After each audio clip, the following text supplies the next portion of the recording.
అందరికీ నమస్కారం. నేను మీ జర్నలిస్ట్ మురళిని. పవన్ కళ్యాణ్ గారు కాకినాడ వచ్చి రేషన్ మాఫియాకి చొక్కలు చూపించారు. భలే ఉందబ్బా. సినిమాలలో చేజింగ్లు హడావుడి చూస్తే మాటలు సరిపోవడం లేదు. మరి అక్కడ తీసిన వీడియోకి భీమ్లా నాయక్ మ్యూజిక్ జోడించి వాట్సాప్లో షేర్ చేయడం, మురిసిపోవడం ఎక్కడ తాగిందా? అబ్బాబ్బాబ్బా, ఇంకెక్కడ సోషల్ మీడియాలో వైరల్ అవ్వని ప్లేస్ అంటూ లేదు. ఎందుకనంటే పవన్ కళ్యాణ్ గారి మీద ఉన్న క్రేజ్ అలాంటిది.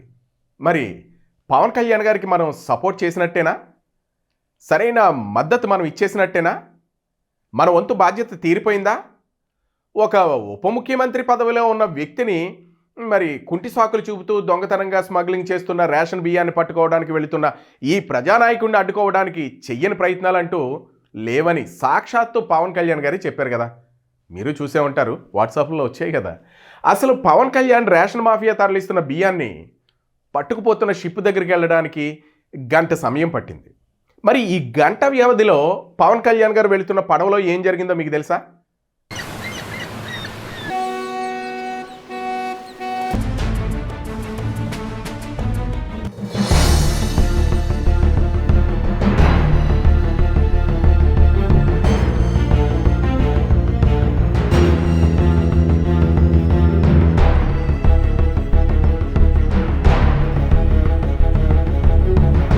మనకి ఈ మానస అనే కంపెనీ ఏదైతే గవర్నమెంట్ కుటుంబానికి సంబంధించిందో వాళ్ళు ఎక్స్పోర్ట్ చేయడం కోసం మీడియస్ రైస్ని ఇక్కడ ఉపయోగించారు.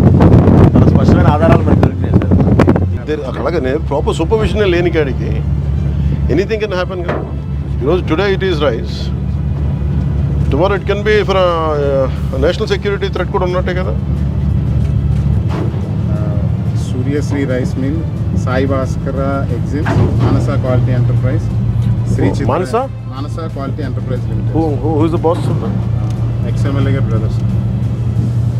శ్రీ వాళ్ళది అయితే లోడ్ చేశారు వాళ్ళు. ఈ 50,000లో వీళ్ళు ఇందులోని they are loading 1,500. Collective group ఇది, ఒకళ్ళు కాదు. ఇలాంటి నెగ్లిజెన్స్ వల్లే కదా కసాబ్ లాంటి వాళ్ళు వచ్చేసి దూరింది. And we have ONGC here. అంత ఈజీగా ఎలా తీసుకున్నారు అందరూ? How come police authorities took it so easily? మేము రిపీటెడ్గా రెడ్ ఫ్లాగ్స్ చూపిస్తున్నప్పుడల్లా మీరు ఎవరు ఏమి చేయకపోతే ఎట్లా? టుడే ఏంటి ఒకసారి ఇది అలవాటు అయినప్పుడు రేపు ఏమొస్తే మనకేం తెలుసు? What we do? These guys are not making any attempt. We don't know, we are struggling to get into this ship. Whether is it intentional or is it really because of seas? My contention is this: what if there are some explosives? You never know, no? And I'm not seeing any enough push from the port authority side. You guys are taking it very lightly. Huh?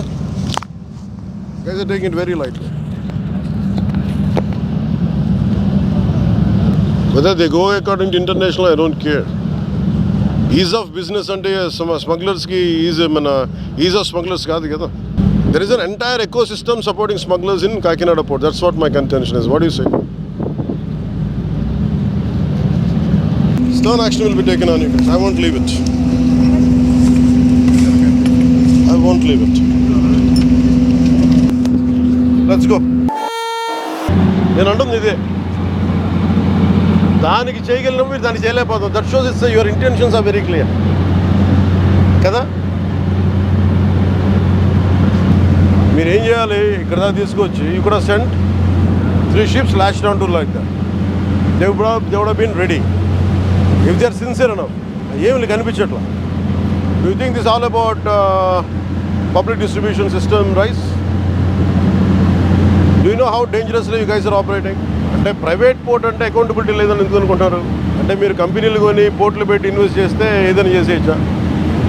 ఈ political pressures ఉన్నాయి, political bosses ఎవ్వడేం చేయడు when it comes to national security. No one is about the law, not even your bosses. Who is your CEO? Praveen? Ask Praveen Aditya to come to Mangalgiri. అంటే bunch of business మెన్ని పట్టుకొచ్చి మా pressure పెడితే లొంగిపోతాం. మీ బాస్కి తెలుసా ఎంత dangerous game ఆడుతున్నాడు అతను? ఇది PDS తాగుద్దా? ఇది ఉగ్రవాదులకి టెర్రరిస్టులకి హెవెన్ ఇది. నేషనల్ సెక్యూరిటీకి ఇది మీరు ఒక సపోజింగ్ యాజ్ ఎ థ్రెట్. నేను ఆఫీస్లో కూడా వస్తానంటే లేదు సార్ 10,000 మంది జీవితాలు పోతాయి సార్. ఏంటి 10,000 మంది జీవితాలు పోయాయి? కోర్టు ఉన్నదేంటి మీరు కూర్చోబెట్టి స్మగ్లింగ్ చేయడానిక? Seize the ship. If any pressure comes from central government will see. ఇది ఒక బ్రహ్మ పదార్థం లాగా. No one allows me to be here. Ever since I took charge from DPD's chief minister, not even one guy was allowing me to come here. They discouraged me. Please don't, sir. I waited for 6 months. ఒక తప్పు mere public distribution system నుంచి రైస్ది కాదు ఇది. You are getting used to smugglers. Smuggler rice తాగుతాడా? చూశారు కదా, ఇక్కడ విషయాన్ని మనం పరిశీలిస్తే మరి కాకినాడ పోర్టులో నిలిచి ఉన్న పశ్చిమాఫ్రికా ఓడ దగ్గరికి పవన్ కళ్యాణ్ గారు వెళ్లకుండా సాక్షాత్తు పోర్టు అధికారులు అడ్డుకున్నారు కదా. మరి ఈ విషయం పవన్ కళ్యాణ్ గారే మనకు చెప్పారు. మరి దీని వెనుక రేషన్ బియ్యం మాఫియా ఆస్తం ఉందా? చెయ్యి తడిపితే ఎలాంటి పని అయినా పోర్టులో జరిగిపోతుందా? మరి రేషన్ మాఫియా పవన్ కళ్యాణ్ గారిని రానివద్దు అని అంటే పోర్టు అధికారులే అడ్డగిస్తారా? ఇలా లంచాల ముట్ట చెప్పి పుష్ప సినిమాలలో అల్లు అర్జున్ కోట్లకు పడగనెత్తినట్టు మనం కూడా కోట్లకు పడగలెత్తవచ్చా? అంటే పవన్ కళ్యాణ్ గారి మాటలు వింటే నిజమనే అనుకోవచ్చు. ఢిల్లీ వెళ్ళొచ్చారు మొన్న. ఇలా వెళ్ళొచ్చిన వెంటనే ఆయన కాకినాడ పోర్టుపై ఫోకస్ పెట్టారు. ఎందుకనంటే వైసీపీ ప్రభుత్వ హయాంలో కాకినాడ పోర్టు నుంచి భారీ ఎత్తున రేషన్ బియ్యం తరలి వెళ్ళిపోతున్నాయి. మరి ఇప్పుడు అదే విషయాన్ని గుర్తు చేస్తూ అదే పోర్టుపై దృష్టి పెట్టడం విశేషం. అంతేకాదు, తన పార్టీకి చెందిన పౌర సరఫరాల శాఖ మంత్రి నాదెండ్ల మనోహర్ గారిని తరచూ కాకినాడ పోర్టుకు పంపించేవారు. అక్కడ బియ్యం రవాణా అడ్డుకునే ప్రయత్నం కూడా చేశారు. దీంతో ఏమనుకున్నారంటే అక్కడ ఉన్న దోరంపూడి చంద్రశేఖర్ రెడ్డి గారిని ఆ రోజు వారాహి యాత్రలో కూడా సవాల్ చేశారు కదా, అందుకనే ఈ దోరంపూడి చంద్రశేఖర్ రెడ్డి గారి మీదే కక్ష గట్టి అలా చేస్తున్నారేమో అని అనుకున్నారు. కానీ దీంతో రేషన్ మాఫియా ఎప్పుడైతే నాదెండ్ల మనోహర్ గారు అక్కడ పోర్టు దగ్గరికి వెళ్ళారో అక్కడితో అప్రమత్తం అయిపోయింది. వాళ్ళకి సహకరిస్తున్న అధికారులు కూడా అలర్ట్ అయిపోయారు. అమ్మో, కొద్దిగా మనం ఆపుదామండి కొద్ది రోజులు అనేసి. ఈ విషయం పవన్ కళ్యాణ్ గారి దృష్టికి వెళ్ళింది. పవన్ కళ్యాణ్ గారు కాకినాడ పోర్టు పరిశీలనలో ఆసక్తికరమైన విషయాలు కూడా బయటకు వచ్చేసాయి. గత 2 నెలలుగా అక్కడే పరిశీలన చేయాలని ప్రయత్నించిన సాక్షాత్తు పవన్ కళ్యాణ్ గారిని పోర్టు దగ్గరికి రానివ్వకుండా అధికారులు అడ్డుకున్నారంటే మరి ఆశ్చర్యపోక తప్పదు. మరి మనోహర్ పోర్టు ప్రాంతాన్ని పరిశీలించి 1000 టన్నుల బియ్యాన్ని సీజ్ చేశారు. ఈ క్రమంలోనే డిప్యూటీ సీఎం పవన్ కళ్యాణ్ అక్కడికి వస్తే మరి ఈ విషయం పెద్దదవుతుందని అనుకుని పోర్టు అధికారులే పవన్ కళ్యాణ్ గారిని అక్కడికి రాకుండా శతవిధాలుగా ప్రయత్నాలు చేశారట. ఈ విషయాన్ని పవన్ కళ్యాణ్ గారు నిన్న ప్రెస్ మీట్లో కూడా చెప్పడం జరిగింది. అంటే ఓ డిప్యూటీ సీఎంని అడ్డుకునే స్థాయిలో అధికారులు ఉన్నారు అని అంటే సాదాసీదా అధికారులు, చెకింగ్ చేసే అధికారులు వెళ్ళారంటే వాళ్ళు ప్రాణాలకు ముప్పున్నట్టే కదా. రేషన్ మాఫియా ఎంతకైనా తెగిస్తుంది అన్న భయంతో మేము వెళ్ళలేకపోయామని కొందరు అధికారులు చెప్తున్న మాటలు కూడా ఆశ్చర్యాన్ని కలిగిస్తున్నాయి. ఎందుకనంటే నేను పవన్ కళ్యాణ్ గారు చెప్పిన మాటలకి ఇది ఆజ్యం పోస్తుంది. వేలాది మంది ఉపాధి పోతుంది సార్, పవన్ కళ్యాణ్ గారు మీరు ఈ షిప్ దగ్గరికి రావద్దండి అని అధికారులే చెప్పిన మాటలు. మరి డిప్యూటీ సీఎం పవన్ కళ్యాణ్ గారు కాకినాడ పోర్టులో 10,000 మంది ఉపాధి పోతుందని మానేస్తే ఈ మాఫియాని అరిగట్టగలిగేవారా? ఈ వార్తలన్నీ మీడియాలో సర్క్యులేట్ అయ్యేసరికి ఎవరికి వాళ్ళే అలర్ట్ అయిపోయారు. కాకినాడ ఈ కలెక్టర్ గారు అంతకు ముందు రోజునే సౌత్ ఆఫ్రికాకు వెళ్లకుండా దీన్ని ఏ పడవ అయితే ఉందో, ఏ షిప్ అయితే ఉందో ఆ షిప్ను అడ్డుకున్న తర్వాత పవన్ కళ్యాణ్ గారు అక్కడ వెళ్ళడం జరిగింది. ఆ పడవలో ఏం జరిగింది, పవన్ కళ్యాణ్ గారు ఏం మాట్లాడారు, ఇవన్నీ కూడా మీరు కూడా చూశారు కదా. ఇక్కడ దీన్ని చూస్తే పోర్టులో నిఘా కొరవడింది. అసలు ఈ పోర్టు దగ్గర నిఘా కొరవడడం ఒక విషయం అయితే దీన్ని పవన్ కళ్యాణ్ గారు సెంట్రల్ గవర్నమెంట్ దృష్టికి, మోడీ గారి దృష్టికి, అమిత్ షా దృష్టికి నేను తీసుకుని వెళ్తాను, పౌర సరఫరాలు శాఖ మంత్రి దృష్టి కూడా నేను తీసుకెళ్తాను, అంటే సెంట్రల్ పౌర సరఫరాల శాఖ మంత్రి దృష్టి కూడా నేను తీసుకెళ్తానని చెప్పడం జరిగింది. ఈ విషయం ఇక్కడ పక్కన పెడితే అంటే పవన్ కళ్యాణ్ గారు ఎక్కడ వరకు ఈ విషయం తీసుకెళ్లాలో అక్కడ వరకు తీసుకెళ్తున్నారు. ఓకే, ఈ విషయం మనం పక్కన పెడతాం. కానీ ఈ రేషన్ బియ్యం అనేది ఎక్కడ నుంచి మొదలవుతుంది, ఎక్కడ నుంచి ఎక్కడ వరకు వెళుతుంది అన్నది మనం చూద్దాం. పల్లెటూళ్ళలో సైకిళ్లపై ఈ వ్యాపారం యథేచ్ఛగా సాగుతుంది. అది ఆటోల వరకు, అక్కడ నుంచి లారీల వరకు సాగి చివరకు పోర్టులోకి చేరుతున్నాయి. మరి ఇలా చేరిన బియ్యాన్ని మరి మాఫియా తన సొంతం చేసుకుంటుంది. అయితే ఈ మధ్యలో అధికారులు ఉంటారు చూశారు, ఈ అధికారులకి లంచాలు ఇస్తే ఎంతటి పనైనా అయిపోతుంది. నెలకు 3 నుంచి 4 లారీల లోడు మనం పోర్టు దగ్గరికి అప్పచెప్పాలి అని అంటే మధ్యలో విజిలెన్స్ వాళ్ళు ఉంటారు, ఇంకా చెకింగ్ ఆఫీసర్స్ ఉంటారు, విఆర్ఓలు, ఎంఆర్ఓలు, వాటెవర్. వీళ్ళు ఈ అధికార గణం ఏదైతే ఉందో వాళ్ళందరికీ కూడా ఎవరైతే ఉన్నారో చెకింగ్ ఆఫీసర్లు వాళ్ళు నెలకి 3 నుంచి 4 లారీల లోడు పోర్టు వరకు వెళ్ళాలి అని అంటే 1,00,000 నుండి 1,50,000 రూపాయల వరకు సమర్పించాలట. అలా సమర్పిస్తే ఈరోజు చెకింగ్ ఏ పాయింట్లో ఉంటుందో ఎక్కడ ఉంటుందో ముందే అధికారులు ఇన్ఫర్మేషన్ ఈ మాఫియాకి ఇచ్చేస్తారు. ఆ చెకింగ్ తెల్లవారుజామున 5 గంటలకు ఉంటుందో 6 గంటలకు ఉంటుందో మరి నైట్ ఉంటుందో కూడా చెప్పేస్తారు. చెప్తే ఆ మాఫియా ఆ టైంని ఆఫ్ చేసి మిగిలిన టైంలో బియ్యాన్ని తరలిస్తారు. ఇక రేషన్ బియ్యాన్ని ప్రభుత్వం మరి ఎలా కొంటుంది, ఎంత కొంటుంది అనేది మనం చూస్తే ఒక రేషన్ బియ్యం కిలో కొనాలి అని అనుకుంటే 45 రూపాయల నుండి 55 రూపాయలు పెట్టి పేదల కోసం కొన్ని కోట్ల రూపాయలు ఖర్చు చేస్తుంది ప్రభుత్వం. అయితే వీళ్ళు ఇంటి దగ్గర ఎవరైతే రేషన్ తీసుకుంటున్నారో వాళ్ళ దగ్గర కొని దళారులకు మాఫియాకు చేరేస్తారు. ఈ మాఫియా 70 నుంచి 80 రూపాయలకు విదేశాల వాళ్ళకు అమ్మేస్తున్నారు. అయితే ఇక్కడ ఒక చిన్న విషయం, ఇదే ఇట్లా కొనసాగుతూ పోతే మనది ఇంకొక శ్రీలంక అయిపోయినా కూడా ఆశ్చర్యపోక్కర్లేదు. ఎందుకు అనంటే మనకి కోట్ల రూపాయలు ఖర్చు పెట్టి బియ్యాన్ని ఇస్తూ ఉంటే మనం 40 నుంచి 55 రూపాయలు పెట్టి కొన్న బియ్యాన్ని 20 రూపాయల నుంచి 30 రూపాయలకి మనం బయట వాళ్ళకి అమ్మేస్తే వాళ్ళు 70 నుంచి 80 రూపాయలకి మాఫియా వాళ్ళు విదేశాలకు అమ్ముతూ ఉంటే ప్రభుత్వం దగ్గర ధనం అనేది ఆటోమేటిక్గా తగ్గిపోతూ మనకి పెంచే పన్నులు కానివ్వండి, మనకి ఇచ్చే ఆ పథకాలు కానివ్వండి, ఇవన్నీ కూడా తగ్గిపోతాయి, పన్నులు పెరిగిపోతాయి. అంటే మన చేతుల్లోనే ఇది ఉందన్నమాట. ఎలా అని అంటే ప్రభుత్వం కొన్ని కోట్ల రూపాయలు ఈ రేషన్ బియ్యానికి ఖర్చు పెడుతున్నప్పుడు ఈ డబ్బులు ఎక్కడి నుంచి వస్తాయి? మనం ఇచ్చే పన్నుల ద్వారానే వస్తాయి. అంటే పన్నుల ద్వారా ఈ డబ్బులు సరిపోతాయి అని అంటే సరిపోవు. అప్పుడు ఏమవుతుంది? మనకి కొనుక్కునే వస్తువుకి రేటు పెంచాల్సి వస్తుంది, ట్యాక్సులు పెంచాల్సి వస్తుంది.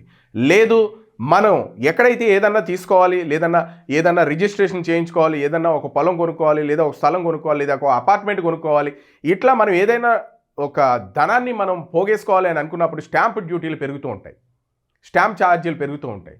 అంటే ప్రభుత్వానికి సోర్సెస్ లేనప్పుడు ఎక్కడైనా పెంచుతుంది. కరెంటు బిల్లు పెంచవచ్చు, లేదా ట్యాక్సులు పెంచవచ్చు, లేదనంటే మనం కట్టి పన్నులు పెంచవచ్చు, లేదు అని అంటే మనం ఏదైనా ఒక ప్రభుత్వం దగ్గర నుంచి తీసుకోవాల్సిన పథకాలు ఉన్నాయంటే ఆ పథకాలు ఇవ్వలేకపోవచ్చు. కొంతకాలానికి మనం ఒక శ్రీలంక కింద, లేదు అని అంటే ఆహారం దొరకని కొన్ని దేశాలు మిగిలిపోయాయి. ఆ దేశాల కింద మన దేశం కూడా మారిపోయినా కూడా ఆశ్చర్యపోవాల్సిన అవసరం లేదు. కానీ ఈ రేషన్ తీసుకునే వాళ్ళకి మాత్రం కనీస బాధ్యతగా అంటూ ఉండాలి. ఎందుకు అనంటే రేషన్ తీసుకున్న తర్వాత ఆ రేషన్ మీరు ఎందుకు ఇస్తున్నారు, దేనికోసం మనం తీసుకున్నాం అనేది దృష్టిలో పెట్టుకోవాలి.